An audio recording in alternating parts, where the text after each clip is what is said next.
Hello friends, કેમ ખંડાભાઈ I K sir YouTube ચેનલમાં હું આઈકે સર આપનું હાર્દિક સ્વાગત કરું છું. મિત્રો, આજે આપણે બાર સાયન્સના ચેપ્ટર નંબર 4 કેમિકલ કાઇનેટિક્સ યાની કે રાસાયણિક ગતિકીનો અભ્યાસ કરવા જઈ રહ્યા છીએ. મિત્રો, હજી તમે ચેનલમાં નવા છો તો ચેનલને જરૂરથી સબસ્ક્રાઇબ કરો. કન્ટેન્ટને સમજવા માટે વિડિયો અંત સુધી જોતા રહો. ઉપરાંત તમારા ક્લાસમેટ અને રિલેટિવ્સ સુધી વિડિયોને જરૂર શેર કરજો. મિત્રો, આપણે રાસાયણિક ગતિકી એટલે શું, એનો મતલબ શું થાય એના વિશે આપણે જોઈએ. રાસાયણિક ગતિકી એટલે શું? રાસાયણિક ગતિકી, મિત્રો, રાસાયણિક ગતિકી એ કાઇનેસિસ પરથી આવેલો શબ્દ છે. અને આ કાઇનેસિસ નો મતલબ થાય હલનચલન, મૂવમેન્ટ અથવા તો ફેરફાર તરીકે તેને ઓળખવામાં આવે છે. મૂળ એક ગ્રીક ભાષાનો શબ્દ છે જે કાઇનેસિસ પરથી કાઇનેટિક્સ શબ્દ ઉતરી આવેલો છે. કાઇનેટિક્સ તરીકે તેને ઓળખવામાં આવે છે. કાઇનેસિસ પરથી આવેલો ગ્રીક શબ્દ છે જેને મૂવમેન્ટ, હલનચલન કે ફેરફારથી દર્શાવી શકાય. મિત્રો, સૌપ્રથમ આપણે જોઈએ કે રાસાયણિક પ્રક્રિયામાં થતા ફેરફારનો અભ્યાસ થાય છે. કેમિકલ કાઇનેટિક્સ એટલે શું છે? તો કે રાસાયણિક પ્રક્રિયા દરમિયાન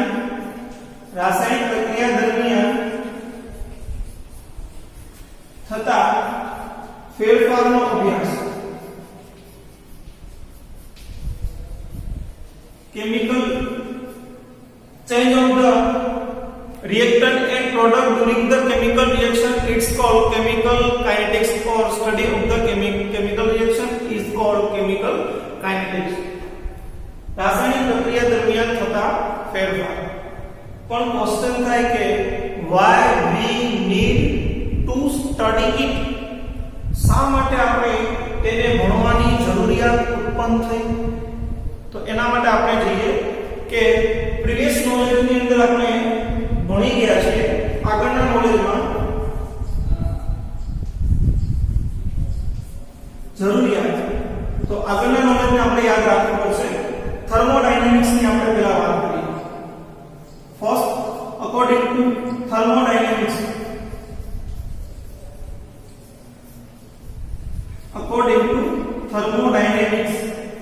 એનાથી આપણે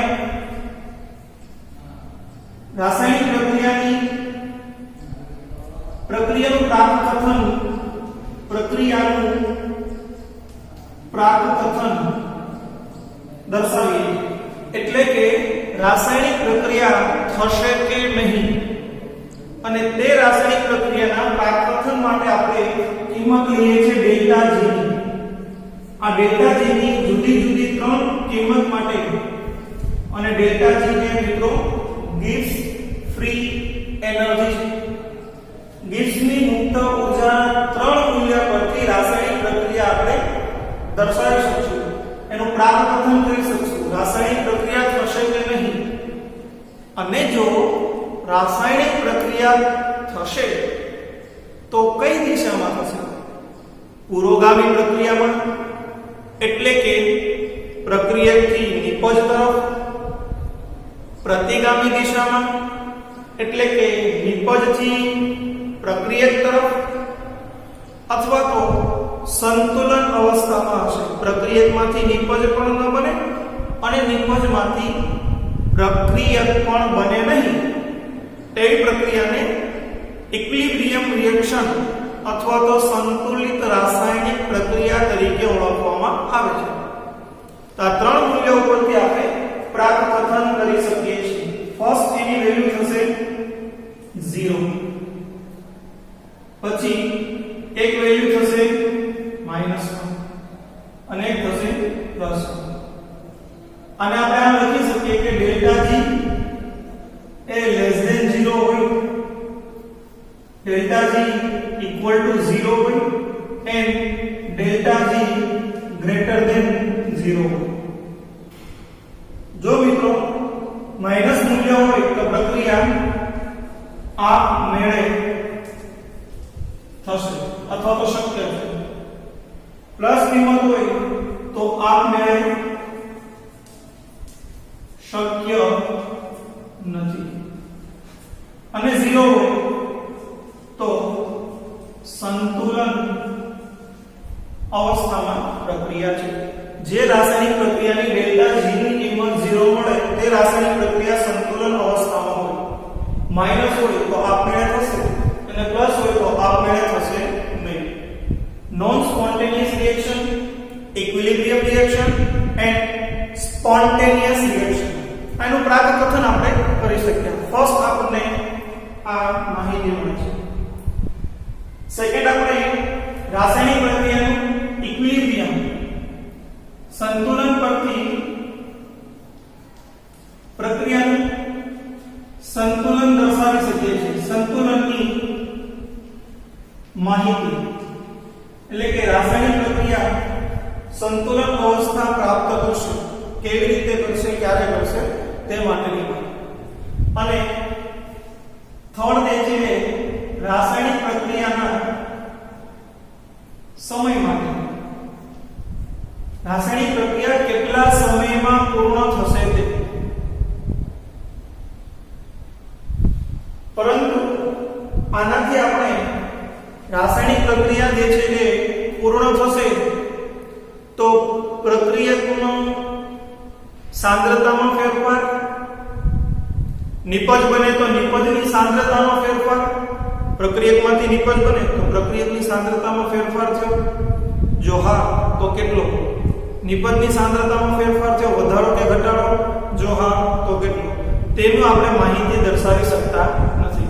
એટલે રાસાયણિક પ્રક્રિયાના ફેરફાર દરમિયાન સાંદ્રતામાં થતો ઘટાડો કે વધારો તો સાંદ્રતાનો ફેરફાર દર્શાવવા માટે આપણે ખાસ કેમિકલ કાઇનેટિક્સનો અભ્યાસ કરવામાં આવે છે અને તેની દરેક તબક્કામાં થતી રાસાયણિક પ્રક્રિયાનો અભ્યાસ આપણે એનાથી દર્શાવીએ છીએ. તો મિત્રો આ રાસાયણિક પ્રક્રિયા જે છે એમાં સાંદ્રતાના થતા ફેરફાર માટે આપણે ખાસ દર્શાવવામાં આવે છે અને એના માટે જે છે રાસાયણિક પ્રક્રિયાને 3 રીતે વર્ગીકૃત કરવામાં આવે છે.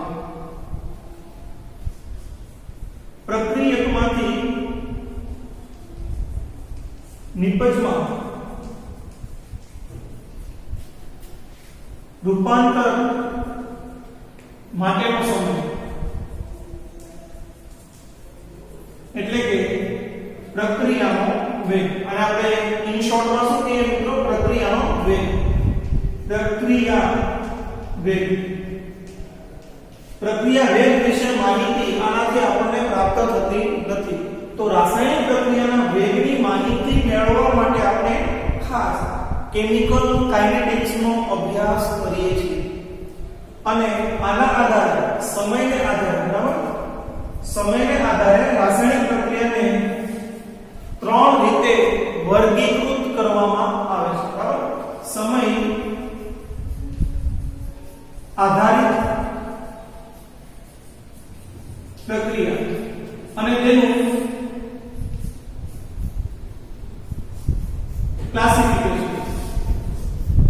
classification of the chemical reaction on the basis of time. First one is slow reaction એટલે કે ધીમી પ્રક્રિયા. સેકન્ડ વન ઇઝ મધ્યમ એટલે કે મોડરેટ, અને ત્રીજી પ્રક્રિયા જે છે સ્પીડી ઝડપી રાસાયણિક પ્રક્રિયા. ત્રીજી પ્રક્રિયાને આપણે શું કહીએ છીએ? ઝડપી રાસાયણિક પ્રક્રિયા. આના એક્ઝામ્પલ જોઈએ. ધીમી પ્રક્રિયા કોને કહેવાય? જે રાસાયણિક પ્રક્રિયા વધુ સમય લે. રાસાયણિક પ્રક્રિયા પ્રક્રિયકમાંથી નિપજમાં રૂપાંતર થવા માટે, R માંથી P બનવા માટે વધુ સમય લે તેને આપણે ધીમી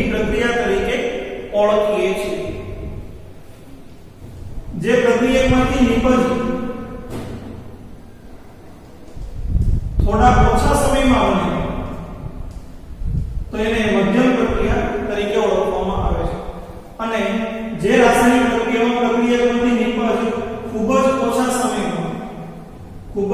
ઓછા સમયમાં બને ફેરફાર થાય રૂપાંતર થાય તેવી રાસાયણિક પ્રક્રિયાને આપણે કહીએ છીએ ઝડપી રાસાયણિક પ્રક્રિયા. હવે જોઈએ તેના એક્ઝામ્પલ.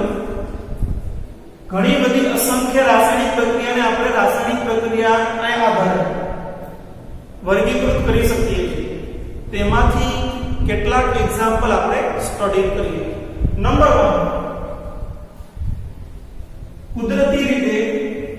કુદરતી રીતે યુરેનિયમનું વિઘટન.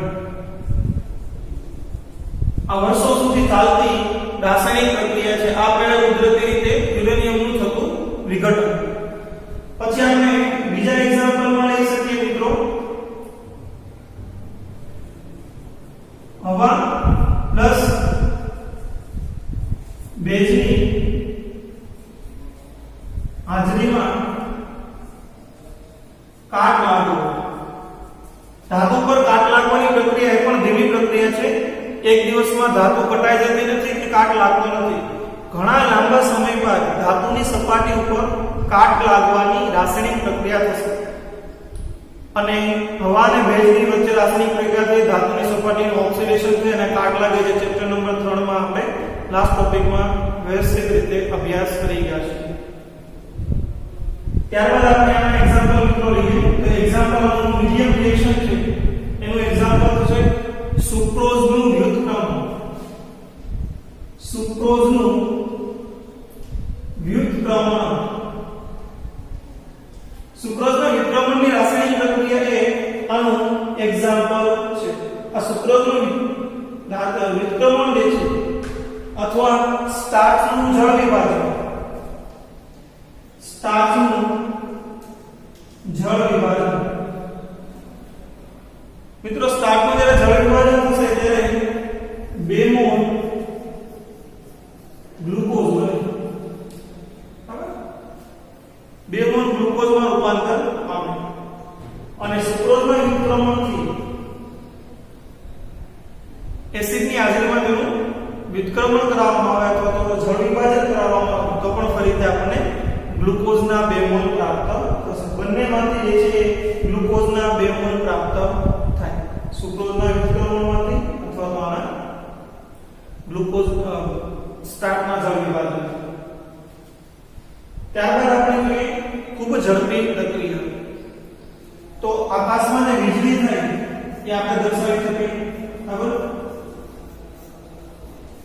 વીજળી થાય જેમાં નાઇટ્રોજન અને ઓક્સિજન છે એના ઓક્સાઇડ એ વાતાવરણમાં રહેલા ઓક્સાઇડ એ પ્રક્રિયા કરીને ખૂબ જ તેજસ્વી ચમકારા સ્વરૂપે વીજળી થાય. આ ખૂબ ઇન્સ્ટન્ટ સમય સેકન્ડના અમુક ભાગમાં પૂર્ણ થતી પ્રક્રિયા છે જે આપણે જોયેલી છે. તે પ્રક્રિયાને આપણે શું કહીએ છીએ? ખૂબ જ ઝડપી પ્રક્રિયા. જે સમય ખૂબ જ ઓછા સમયમાં પ્રક્રિયા પૂર્ણ થશે. બીજી રાસાયણિક પ્રક્રિયા આપણે લઈ શકીએ આનું એક્ઝામ્પલમાં એસિડ પ્લસ બેઝનું જળ વિભાજન. જેમ કે સિલ્વર નાઇટ્રેટનું આપણે જળ વિભાજન કરીએ તો સિલ્વર નાઇટ્રેટના જળ વિભાજન સોડિયમ ક્લોરાઇડની હાજરીમાં કરવામાં આવે AgNO3 પ્લસ NaCl તો રાસાયણિક પ્રક્રિયા આપણને પ્રાપ્ત થશે AgCl નો ક્ષાર. આ ક્લોરીન એ સિલ્વર સાથે જોડાય અને સોડિયમ એ નાઇટ્રોજન સાથે જોડાય સોડિયમ નાઇટ્રેટમાં રૂપાંતર પામશે NaNO3. પરંતુ આને નાનો તરીકે આપણે કહીએ છીએ. આ પ્રક્રિયા સમયના અમુક ભાગમાં થતી પ્રક્રિયા છે એટલે આવી પ્રક્રિયાને પણ આપણે કહીએ છીએ કે ઝડપી પ્રક્રિયા. તો મિત્રો તમે બોર્ડ પર પોઝ કરી વિડિયોને નોંધી લો. આગળ આપણે રાસાયણિક પ્રક્રિયાનો વેગ શું છે, કઈ રીતે નક્કી થાય તેનો અભ્યાસ કરીએ. હા મિત્રો, રાસાયણિક પ્રક્રિયાના વેગ વિશે આપણે માહિતી મેળવીએ. રાસાયણિક પ્રક્રિયાનો વેગ. સૌપ્રથમ આપણે એની ડેફિનેશન જોઈએ. What is the rate of reaction? સમય સાથે આ સમયને ખાસ સમજવાનું છે. સમય સાથે પ્રક્રિયકની સાંદ્રતામાં થતા ઘટાડા અને નિપજની સાંદ્રતામાં થતા વધારાને દર્શાવવાની રીતને રાસાયણિક પ્રક્રિયાના વેગ તરીકે ઓળખવામાં આવે છે. Representation of the decreasing concentration and increasing concentration with respect to time is called rate of reaction. સાંદ્રતામાં સમય સાથે થતો ઘટાડો, પ્રક્રિયકની અને નિપજની સાંદ્રતામાં થતા વધારાની અભિવ્યક્તિને વેગ તરીકે ઓળખવામાં આવે છે. એટલે રાસાયણિક પ્રક્રિયાનો વેગ એ આપણે આ રીતે દર્શાવી શકીએ. વેગ એટલે શું? સમય સાથે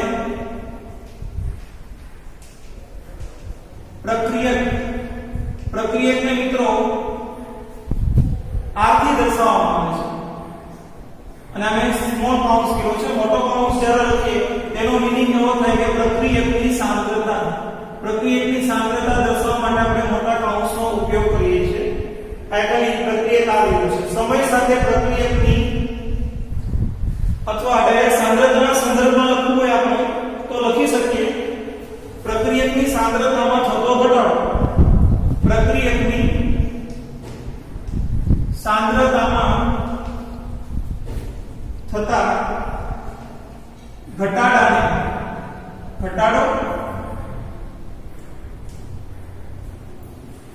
જેને આપણે આ રીતે રિપ્રેઝન્ટ કરી શકીએ.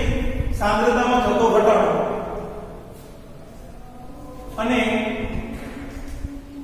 નિપજની સાંદ્રતામાં થતા વધારાના અભ્યાસને, નિપજની સાંદ્રતાને આપણે આ રીતે દર્શાવી શકીએ.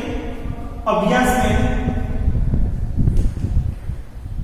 રાસાયણિક પ્રક્રિયાના વેગ તરીકે ઓળખવામાં આવે છે.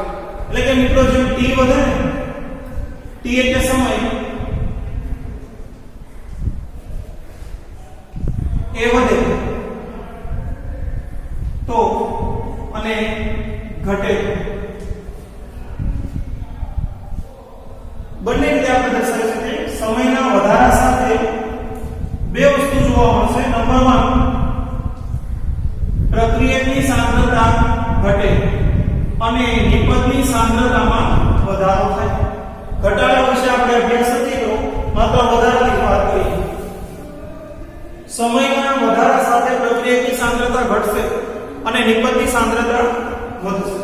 માટે આપણે ડાયરેક્ટલી t અને r નો સંબંધ, t અને t નો સંબંધ લેવો હોય તો આપણે ઇન શોર્ટ એવું કહી શકીએ t is directly proportional to r. Sorry, directly proportional to t. અહીંયા સમય વધે છે, સાંદ્રતામાં નિપજની વધારો થાય. જ્યારે t is inversely proportional to concentration of reactant. સમયમાં વધારો થાય તો પ્રક્રિયકની સાંદ્રતામાં સમય વધે તો ઘટે. આયા સાંદ્રતા વધે તો સમય ઘટે, પણ એવું આપણે સાંદ્રતા સમયથી માપીએ છીએ, રિવર્સલી બોલવાનું આથી રિપ્રેઝન્ટ કરવામાં આવે છે. મિત્રો વેગને બે રીતે અભિવ્યક્ત કરવામાં આવે છે એ પણ આપણે જોઈએ. રાસાયણિક પ્રક્રિયાનો વેગ બે રીતે દર્શાવવામાં આવે છે. વેગ જે છે એ બે રીતે આપણે દર્શાવી શકીએ છીએ. રાસાયણિક પ્રક્રિયાનો વેગ એક ત્વરિત અને એક એવરેજ ને આપણે કહીશું સરેરાશ. સરેરાશ વેગ અને ત્વરિત વેગ. ત્વરિત વેગ ક્યારે દર્શાવવામાં આવે તો કે ત્વરિત વેગ જે છે એ ચોક્કસ સમય, કોઈ પણ રાસાયણિક પ્રક્રિયાના વેગને ચોક્કસ સમય માટે દર્શાવીએ તો તેને આપણે કહીશું ત્વરિત વેગ. અને સમયના ગાળામાં જો રાસાયણિક પ્રક્રિયાનો વેગ દર્શાવવામાં આવે તો તેને સરેરાશ વેગ કહેવાય. જેમ કે 10 મિનિટ થી 20 મિનિટ વચ્ચે સાંદ્રતાનો થતો ફેરફાર, 50 થી 70 મિનિટ વચ્ચે સાંદ્રતામાં થતો ફેરફાર, એના માટે લાવવું પડશે. પરંતુ આપણે એવું કહીએ કે 15 મિનિટે સાંદ્રતામાં થતો ફેરફાર, તો 15 એ ચોક્કસ સમય છે. 15 મિનિટ માટેનો સાંદ્રતાનો ફેરફાર છે તેને આપણે ત્વરિત ઇન્સ્ટન્ટ વેગ તરીકે ઓળખીએ છીએ અને એને રિપ્રેઝન્ટ કરવા માટે આપણે આમ લખીએ છીએ RINST શોર્ટકટમાં ઇન્સ્ટન્ટેનિયસ વેગ અથવા ઇન્સ્ટન્ટ વેગ અને આને દર્શાવવા માટે આપણે આ એવરેજ AV થી રિપ્રેઝન્ટ કરીએ છીએ. હવે કોઈ એક રાસાયણિક પ્રક્રિયા માટે આપણે જોઈએ આની સમજૂતી. કોઈ એક રાસાયણિક પ્રક્રિયા એક્ઝામ્પલ તરીકે કોઈ એક રાસાયણિક પ્રક્રિયા R થી P માટે T1 સમયે પ્રક્રિયાની સાંદ્રતા R1 અને નિપજની સાંદ્રતા P1 કહીએ. જ્યારે T2 સમયે પ્રક્રિયાની સાંદ્રતા R2 અને નિપજની સાંદ્રતા P2 છે. કોઈ એક સમયે T1 સમયે પ્રક્રિયાની સાંદ્રતા R1 અને નિપજની સાંદ્રતા P1, જ્યારે T2 સમયે પ્રક્રિયાની સાંદ્રતા R2 અને નિપજની સાંદ્રતા P2 થી દર્શાવવામાં આવે છે. હવે મિત્રો આપણે સમયનો તફાવત લેવો હોય તો આના માટે આપણે ડેલ્ટા T કાઉન્ટ કરીએ તો ડેલ્ટા T આપણે કાઉન્ટેશન લખી શકીએ પ્રક્રિયક અને નિપજની સાંદ્રતામાં થતા ફેરફાર માટે. તો ડેલ્ટા T જો આપણે ગણીએ તો T2 T1 એનાથી દર્શાવી શકાય. જ્યારે આપણે ડેલ્ટા R કુલ પ્રક્રિયકની સાંદ્રતામાં થતો ઘટાડો તો અંતિમ સાંદ્રતામાંથી પ્રાથમિક સાંદ્રતા બાદ કરતા એ નિપજ મળશે અથવા ફેરફાર મળશે. સેમ આપણે કોન્સન્ટ્રેશન ઇન ટર્મ્સ ઓફ લેવું છે પ્રોડક્ટ માટે આપણે જોડવું હોય તો P2 P1 થી રિપ્રેઝન્ટ કરવામાં આવે. P2 P1 થી રિપ્રેઝન્ટ કરવામાં આવશે. એટલે ડેલ્ટા પ્રક્રિયકની સાંદ્રતાનો કુલ તફાવત, નિપજની સાંદ્રતાનો કુલ તફાવત અને આ સમયનો તફાવત, ત્રણેય તફાવત આપણે લેવું. હવે રાસાયણિક પ્રક્રિયામાં પ્રક્રિયાનો વેગ અને નિપજનો વેગ છે કે આપણે જોઈએ. પ્રક્રિયા વેગ એના બરાબર પ્રક્રિયકની સાંદ્રતામાં થતો ઘટાડો એના સાથે સમય સાથે પ્રક્રિયકની સાંદ્રતામાં થતા ઘટાડાને રાસાયણિક પ્રક્રિયાના પ્રક્રિયા વેગ તરીકે ઓળખવામાં આવે. પરંતુ અહીંયા એક મહત્વની વાત એ છે કે પ્રક્રિયકની સાંદ્રતા ઘટતી હોવાથી તેને માઈનસ નિશાનીથી દર્શાવવામાં આવે છે. આ માઈનસ નિશાન શેના માટે છે? પ્રક્રિયકની સાંદ્રતા ઘટે માટે એને માઈનસ નિશાનીથી દર્શાવવામાં આવે છે. જ્યારે નિપજનો વેગ એના બરાબર આપણે લખી શકીએ નિપજની સાંદ્રતામાં થતો વધારો એના છેદમાં સમય. એટલે કે સમય સાથે નિપજની સાંદ્રતામાં થતો વધારો. આ વધારો છે એટલે મિત્રો આપણે કંઈક પ્લસ થી દર્શાવવામાં આવે. ઘટાડો છે માટે માઈનસ અને વધારો છે એટલે પ્લસ. આ રાસાયણિક પ્રક્રિયા માટે જો આપણે લઈએ ડેલ્ટા T સમય માટે પ્રક્રિયાનો વેગ R એવરેજ રિપ્રેઝન્ટ કરવો હોય તો R એવરેજ આપણે આમાં રિપ્રેઝન્ટ કરી શકાય -dr અથવા delta R upon delta T. અને આ સાઇન નિશાની શેની આવશે? માઈનસ. અને આગળના સ્ટેપમાં જો કિંમત મૂકીએ તો માઈનસ ડેલ R એના બરાબર આપણે શું લીધું છે? નિપજની અંતિમ અને પ્રથમ પ્રક્રિયાની સાંદ્રતાનો ફેરફાર એ દરમિયાન અંતિમ અને પ્રથમ સમયનો ફેરફાર. નિપજ માટે લખીએ તો R એવરેજ આપણે લખી શકીએ R average positive delta P divide by delta T. અને એના માટે આપણે દર્શાવી શકાય પોઝિટિવ P2 નિપજની સાંદ્રતામાં થતો વધારો -P1 મૂળ અને T2 T1 રિપ્રેઝન્ટ કરી શકાય છે. આ તેનો ફેરફાર છે. હવે મિત્રો ત્વરિત વેગને આપણે આર એવરેજ થી કીધું અને ઇન્સ્ટન્ટ થી કીધું અને એવરેજ થી કીધું. તો ઇન્સ્ટન્ટ માટે શું યુઝ કરવામાં આવે છે? ઇક્વેશન સેમ રહેશે, પરંતુ આ ઇન્સ્ટન્ટ માટે RINST ઇન્સ્ટન્ટ માટે આપણે dr/dt થી દર્શાવીશું. કારણ કે કોઈ એક સમયે જ્યારે ડેલ્ટા t નો તફાવત શૂન્ય થાય ત્યારે આ લેવામાં આવે. આવું ક્યારે લેવામાં આવે? જ્યારે ડેલ્ટા t શૂન્ય સમયે સરેરાશ વેગને ઇન્સ્ટન્ટ ત્વરિત વેગથી દર્શાવવામાં આવે છે. જ્યારે ડેલ્ટા t બરાબર 0 થાય ત્યારે આપણે દર્શાવીએ છીએ. તો અહીંયા પણ આપણે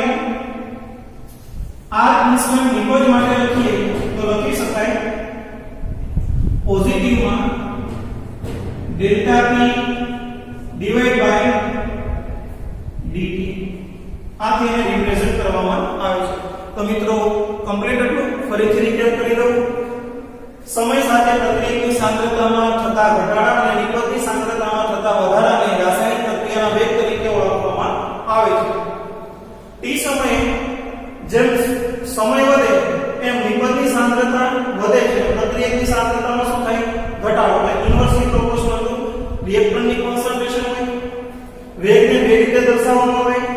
એક સરેરાશ એવરેજ વેગ સમયના ગાળામાં અને ત્વરિત ચોક્કસ ફિક્સ કોઈ પણ એક જ સમયે. આર્થિક p રાસાયણિક પ્રક્રિયા માટે આપણે લઈએ કે t1 સમયે પ્રક્રિયાની સાંદ્રતા r1 અને નિપજની સાંદ્રતા p1 છે અને t2 સમયે r2 એ પ્રક્રિયાની સાંદ્રતા p2 એ નિપજની સાંદ્રતા છે. और डेल्टा t નો તફાવત લઈએ તો t2 t1 સાંદ્રતાનો તફાવત લઈએ તો અંતિમ માઈનસ પ્રારંભિક અને નિપજ માટે અંતિમ માઈનસ પ્રારંભિક અથવા તો p2 t1 એકથી વધુ તબક્કામાં થતી પ્રક્રિયાઓ માટે આ દર્શાવવામાં આવે છે. પ્રક્રિયાનો વેગ એ સાંદ્રતામાં ઘટાડો એટલે માઈનસ નિશાનીથી દર્શાવવામાં આવે અને જ્યારે એનું ઇક્વેશન ફાઇનલ આન્સર મળે તો ઋણથી ગુણી અને એ ધન રાશિ લેવામાં આવશે. સાંદ્રતામાં થતો ઘટાડો અને સમય, નિપજમાં સાંદ્રતામાં થતો વધારો અને સમય. Delta r by delta t અને આ ફોર્મ્યુલા એમ મૂકવાનું. ઇન્સ્ટન્ટ માટે ડેલ્ટા ની જગ્યાએ d લેવામાં આવશે. સેમ નિપજ માટે પણ આપણે રિપ્રેઝન્ટ કરી શકીએ delta p upon delta t અને આ d થી રિપ્રેઝન્ટ કરેલું છે. હવે એકમ માટેની વાત કરીએ તો ત્યાં એકમ શું છે? યુનિટ ઓફ કોન્સન્ટ્રેશન એકમ. એક માત્રામાં MCQ માં એકમ પૂછાઈ શકે છે. એકમ માટેની વાત કરીએ ZEE ની અંદર પણ આ રેટ ઇક્વેશન એ પૂછાય છે. જે આના પછી હમણાં આપણે સમજીશું એટલે ખાસ અને તમે અન્ડરસ્ટેન્ડિંગ કરજો. ખૂબ બેઝિક છે એ આ ફંડામેન્ટલ નોલેજ છે. એકમ સાંદ્રતા આપણે મોલારિટી માં દર્શાવીએ છીએ. બરાબર? સાંદ્રતા અને સમય એવો તફાવત છે. સાંદ્રતા અને સમય. સાંદ્રતાને આપણે મિત્રો લઈએ છીએ મોલારિટી, મોલ પ્રતિ લીટર, અને અહીંયા આવે છે સમય. સમયના એકમ અલગ અલગ. તો આપણે એકમ માટે લઈએ કે મોલર પ્રતિ મિનિટ, મોલર પ્રતિ અવર્સ કલાક, મોલર પ્રતિ સેકન્ડ અને મોલર પ્રતિ ડે, મંથ, યર વગેરે દર્શાવવામાં આવે. શા માટે? તો કે આગળ આપણે જોઈ ગયા કે ત્રણ પ્રકારની રાસાયણિક પ્રક્રિયા છે. ધીમી પ્રક્રિયા હોય તો વર્ષોમાં એનો એકમ આવે. ખૂબ જ ઝડપી હોય તો સેકન્ડ કે નેનો સેકન્ડ, પાઇકોસેકન્ડ, સેકન્ડ, માઇક્રોસેકન્ડ કહેવામાં આવશે. અને જો મોડરેટ હોય તો મિનિટ કે અવર્સ એની અંદર દર્શાવવામાં આવે. હવે આપણે જોઈએ રાસાયણિક પ્રક્રિયાનું આમ ગ્રાફિકલ રિપ્રેઝન્ટેશન કઈ રીતે ગ્રાફથી રિપ્રેઝન્ટ કરવામાં આવે અને એનો સ્લોપ કઈ રીતે દર્શાવી શકાય. ગ્રાફિકલ રિપ્રેઝન્ટેશન આપણે જોઈએ. સામે આપણે એની તારવણી જોઈ છે. આ સાઈડ તેનું રિપ્રેઝન્ટેશન આપણે લઈએ. એક જ ગ્રાફમાં આપણે બંને રિપ્રેઝન્ટ કરી શકીએ. પ્રક્રિયા અને નિપજ અથવા બંનેના અલગથી સ્લોપ દર્શાવી શકાય. અહીં આપણી પાસે છે પ્રક્રિયાની સાંદ્રતા r અને મૂળ સાંદ્રતા માટે શરૂઆતમાં હંમેશા પ્રક્રિયાની સાંદ્રતા વધુ હોય અને r0 થી રિપ્રેઝન્ટ કરવામાં આવશે. છે સમય t, કારણ કે સમય સાથે સાંદ્રતાનો ફેરફાર એને તો આપણે રાસાયણિક પ્રક્રિયાનો વેગ કહીએ છીએ. હવે 0 સમયથી થતી સ્ટાર્ટ રાસાયણિક પ્રક્રિયા ધીમે ધીમે આપણે આગળ વધારીએ એટલે આ એક પોઈન્ટે આગળ વધશે, પછી બીજા પોઈન્ટે, એમ આ રીતે સમય સાથે સાંદ્રતાની વેલ્યુ ઘટે છે. આ 0 છે અને આ કિંમત છે, મને કહે 5 મોલર, 10 મોલર, 15. આ એક્ઝામ્પલ સમજવા માટે આપું છું. કેટલા મોલર છે એટલે રાસાયણિક પ્રક્રિયામાં મોલારિટી હોય એ મુજબ નક્કી થાય. બરાબર, 20 અને હાઈએસ્ટ. તો ધીમે ધીમે રાસાયણિક પ્રક્રિયા જેમાં આપણે કહીએ કે 5 મિનિટના અંતે 10, 15 મિનિટના, 20, 25 મિનિટના અંતે રાસાયણિક પ્રક્રિયાનો સ્ટડી કરવામાં આવે છે, ત્યારે રાસાયણિક પ્રક્રિયામાં પ્રક્રિયકની સાંદ્રતા ધીમે ધીમે ઘટે છે. અને ચલો તો આના માટેની વેલ્યુને આપણે એક ગ્રાફથી રિપ્રેઝન્ટ કરીએ તો આ રીતે રિપ્રેઝન્ટ કરી શકાય. આ સાંદ્રતાને આપણે R1 થી રિપ્રેઝન્ટ કરીએ પહેલા માટે અને R2 એ દ્વિતીય માટે. એના માટે જે છે તે T1 સમય R1 સાંદ્રતા સામે લખેલું છે અને T2 સમયે સાંદ્રતાનું મૂલ્ય થશે R2. અને આ બંને વચ્ચેનો જે સ્લોપ છે મિત્રો, અહીંથી જે આપણે સ્ટડી કરીએ એ ભાગ R એવરેજ થી દર્શાવવામાં આવે, જેની કિંમત del R by del T થી દર્શાવી શકાય. આના ઇઝ ઇક્વલ ટુ આપણને ઇક્વેશન લખેલા છે, રિપીટ હું કરતો નથી. આ એવરેજ વેગ, પણ મારે આના અંદર એવરેજ વેગ નથી દર્શાવવો, ઇન્સ્ટન્ટ વેગ દર્શાવવું છે. તો ઇન્સ્ટન્ટ વેગ માટે આપણે જોયું કે એક જ સમયે આ લખ્યું હતું કે એક જ સમયે ફેરફાર થતો હોય, એટલે કે આ સમયે એક જ સમય એવો છે કે રાસાયણિક પ્રક્રિયાનો ફેરફાર આ ઇન્સ્ટન્ટ રીતે થઈ જાય છે. આ સમય તો એને આપણે રિપ્રેઝન્ટેશન કરીએ અને ઇન્સ્ટન્ટ વેગ કહેવાય. R ઇન્સ્ટન્ટ એક જ સમય માટે, જો આ હું તફાવત નથી લેતો, ઇન્સ્ટન્ટ લઉં છું, માટે એને dr by dt દર્શાવવામાં આવે અને આ સિગ્નેચર જે છે એ સાઇન માઈનસ ની આવશે. પ્રક્રિયા છે એટલે માઈનસ થી દર્શાવવામાં આવે. Same rate of reaction represent આપણે પ્રોડક્ટ P માટે પણ લઈ શકીએ. આ જે છે નિપજની સાંદ્રતા P 0 થી ઉપર તરફ વધે છે અને સમય જે છે T વધે છે. તો શરૂઆતમાં જે છે નિપજનો રાસાયણિક પ્રક્રિયા સ્ટાર્ટ કરો, કોઈ વેસલની અંદર કેમિકલ લઈને, ત્યારે માત્ર શું હોય છે? પ્રક્રિયક હોય છે. થોડોક સમય પસાર થવા દે ત્યારે પ્રક્રિયકમાંથી ધીમે ધીમે ધીમે નિપજ બને છે. તો આ નિપજ બનવા માટે આપણે આનો ગ્રાફ રિપ્રેઝન્ટ કરીએ તો આ ગ્રાફનું રિપ્રેઝન્ટેશન આમ થશે. એટલે કે સમય સાથે એનો થતો વધારો. આના માટે આપણે T1 સમય લઈએ, T2 સમય લઈએ અને આનો એવરેજ જે છે એને ડેલ્ટા T થી રિપ્રેઝન્ટ કરવામાં આવે. આ જે છે T1 સમય નિપજ P1 સાંદ્રતા, આ જે છે P2 સાંદ્રતા અને આ જે ઇન્સ્ટન્ટ જે છે એને ડેલ્ટા P થી દર્શાવવામાં આવે. અને મિત્રો આનો જે રાસાયણિક પ્રક્રિયાનો આપણે ગ્રાફ સ્લોપ કરશું, કે સ્લોપની કિંમત જો આપણે અહીંથી રિપ્રેઝન્ટ કરીએ તો સ્લોપને R એવરેજ થી રિપ્રેઝન્ટ કરવામાં આવે અને R average positive delta P divide by delta T થી દર્શાવી શકાય. પરંતુ આ પ્રક્રિયા જ્યારે જેમ જેમ આગળ વધશે ત્યારે આ સમયે જો આ સમયે તેનો ઇન્સ્ટન્ટ ફેરફાર છે એટલે તેનો ગ્રાફ આપણે જે રિપ્રેઝન્ટ કરીએ, તેનો જે ગ્રાફ રિપ્રેઝન્ટ કરીએ એ ગ્રાફને આપણે શું કહીશું? R ઇન્સ્ટન્ટ કહીશું અને E પોઝિટિવમાં dp ડિવાઇડ બાય dt થી દર્શાવી શકાય. અને બંને ઇન કોમનમાં આપણે જે છે દર્શાવી શકીએ કેમિકલ ઇક્વિલિબ્રિયમ રાસાયણિક સંતુલનની અંદર આપણે વૈજ્ઞાનિક ગુલબર્ગ અને વાલ મુજબ જોઈ ગયા છે. તો સાંદ્રતા ખાલી આપણે લઈએ, સાંદ્રતા પ્રક્રિયા અથવા નિપજ ગમે તેની કોઈ કોન્સન્ટ્રેશન C એના વિરુદ્ધ C નો આલેખ આપણે લઈએ તો પ્રક્રિયક માટે જે છે એ ઘટાડો આવશે અને નિપજ માટે એ જ વસ્તુ વધારો. આ જે છે પ્રોડક્ટ છે એની કોન્સન્ટ્રેશન ઇન્ક્રીઝ થાય અને આ જે છે concentration of the reactant A decrease થાય, જે આપણે ઇક્વિલિબ્રિયમમાં ભણી ગયા હતા પ્રક્રિયક અને નિપજ માટે બંનેનો આ મિક્સડ ગ્રાફ છે. હવે રાસાયણિક પ્રક્રિયાના વેગની અભિવ્યક્તિ છે અને વેગ સૂત્ર કે વેગ નિયમથી ઓળખવામાં આવે છે, તેનો આપણે અભ્યાસ કરીએ પછી આજનો લેક્ચર આપણો સમાપ્ત થશે. બોર્ડ વર્ક નોંધી.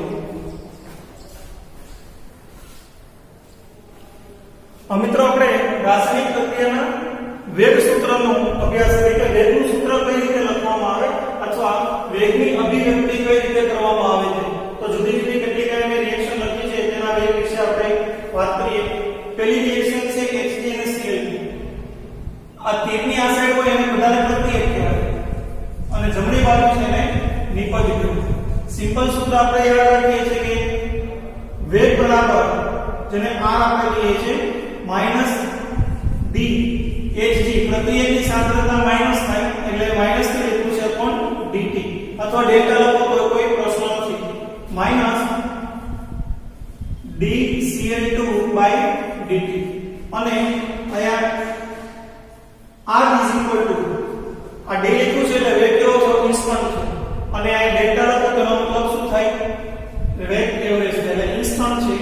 અહીંયા પણ instant dHg Cl2 upon delta t એનાથી રિપ્રેઝન્ટ કરવામાં આવશે. હવે એ લખીએ એવરેજ લખીએ. r એવરેજ બરાબર પ્રક્રિયકની સાંદ્રતામાં થતો ઘટાડો. તો પ્રક્રિયક છે ડેલ્ટા હાઇડ્રોજન આયનની સાંદ્રતામાં થતો ઘટાડો upon delta t માઈનસ આયોડિનની સાંદ્રતામાં થતો ઘટાડો delta I2 upon delta t થી દર્શાવવામાં આવે પ્લસ r એવરેજ નિપજ માટે પોઝિટિવ વેલ્યુ આવશે delta hi upon delta t. પરંતુ મિત્રો એક વસ્તુ યાદ રાખવાની આ જે સહગુણક હોય પ્રક્રિયક કે નિપજની આગળ આવેલા સહગુણકને અહીંયા બનાવથી અથવા તો 1 upon થી દર્શાવવામાં આવે છે. એટલે 1/2 થી એને રિપ્રેઝન્ટ કરવામાં આવશે. 1/2 થી આપણે રિપ્રેઝન્ટ કરી શકીએ છીએ. ત્યારબાદ આનો વેગ નિયમ લખીએ. પ્રક્રિયક બાજુ r is equal to આપણે લખીએ તો -1/5 આ પ્રક્રિયકમાં સહગુણક 5 છે dBr upon dt થશે. બીજા પ્રક્રિયક માટે આપણે લખીએ તો BrO3 minus dBrO3 minus upon delta t થાય અને ત્રીજા માટે આપણે લખીએ તો ત્રીજો પ્રત્યય છે -1/6 સહગુણક કેટલો છે 6 એટલે 1/6 લખવાનું dH upon dt. તો નિપજ માટે લખીએ મિત્રો તો નિપજ માટે શું થશે નિપજ માટે average is equal to r is equal to positive d br2 upon dt. પહેલા લખી નાખવાનું પછી જે સહગુણક હોય એ મૂકી દેવાનો. આ 1/3 અને અહીંયા આવશે 1/3 d H2O upon dt. પરંતુ મિત્રો રાસાયણિક પ્રક્રિયા દરમિયાન પાણીની સાંદ્રતા અચળ એટલે ન દર્શાવો તો પણ ચાલે. During the reaction of chemical reaction concentration of the solvent always remain constant. That's why we have required to represent the concentration of the solvent. એની દર્શાવવાની કોઈ જરૂરિયાત રહેતી નથી. Now lastly reaction D ઘટે છે. નાઇટ્રોજન પેન્ટોક્સાઇડની સાંદ્રતા એના છેદમાં dt આયા 1/2 બે સહગુણક છે 1/2. નિપજ માટે સોરી આ આવશે dNO2 upon dt અને આ પોઝિટિવ છે 1/4. ઉપરાંત r is equal to ઓક્સિજનની સાંદ્રતા upon dt. તો મિત્રો આ તમે હોમવર્કમાં કરજો. ઉપરાંત એક વધારાની રિએક્શન તમને હોમવર્કમાં લખી દઉં છું. NT plus nitrogen plus hydrogen gives twice NH3. આ બંને રિએક્શન જે છે તમારે લખીને કોમેન્ટ બોક્સમાં જરૂરથી તમારે તેના કોમેન્ટ લખવાના છે. આના વેગ ઇક્વેશન લખી અને તમે કોમેન્ટ લખી શકો છો. નેક્સ્ટ આપણે મળીશું અન્ય ટોપિક સાથે રાસાયણિક પ્રક્રિયાના વેગના અભિવ્યક્તિ અને વેગ ઇક્વેશન માટેની વાત.